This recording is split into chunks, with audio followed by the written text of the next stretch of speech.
How would building a nuclear power plant in New South Wales affect the environment? New South Wales is using coal to produce 80% of its electricity. Coal is readily available and is relatively easy and cheap to turn into electricity. However, coal-fired generators pollute the air and damage the environment when they release greenhouse gases. In an international agreement called the Kyoto Protocol, Australia has committed to reducing our greenhouse gas emissions. Since electricity generation is the biggest contributor to emissions and coal is the largest electricity supplier, it makes sense that we should find an alternative to coal. But the government expects to keep using coal and for emissions from electricity to increase, not decrease. But why? Renewables such as hydro, solar and wind currently don't generate enough electricity to provide a reliable base supply. Another alternative is nuclear power. But the majority of popular opinion in Australia is that nuclear power is expensive, unsafe, produces nuclear waste which we can't store safely, and risks nuclear weapons proliferation. But what are the facts? Here's what I've learned. Nuclear reactors work in a similar way to coal-fired generators. Both use heat to turn water into steam, which turns a turbine to generate electricity. The main difference is how the heat is produced. Coal-fired generators burn coal to produce heat, but in a nuclear reactor, the heat is produced from a nuclear reaction called fission. Nuclear reactors produce waste products that are highly radioactive for hundreds of thousands of years and need to be stored safely to prevent contamination.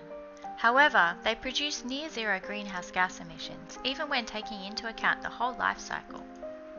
There have been three major, highly publicised disasters, including 3 Mile Island in 1979, Chernobyl in 1986, and Fukushima in 2011, when a tsunami struck the nuclear power plant, destroying the power systems needed to cool the reactor. This resulted in fuel melting, hydrogen explosions, and radioactive release. Up to 100,000 people were evacuated to avoid radioactive contamination. No immediate deaths were caused, but an increased risk of cancer and other long-term health effects are possible. Even when taking into account these huge disasters, nuclear power still only produces 1/100th of the deaths caused by the coal industry.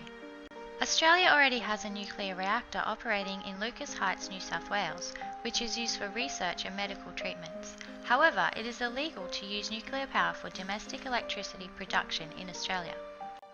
Research is currently being done in Japan, Canada, France, India and China into liquid fluoride thorium reactors, or lifters, which use thorium instead of uranium. Thorium is 4 times more abundant in the world than uranium, and a very small amount of thorium produces a high output of energy. Lifters produce very little plutonium, which is used to make nuclear weapons, so the risk of proliferation is extremely low.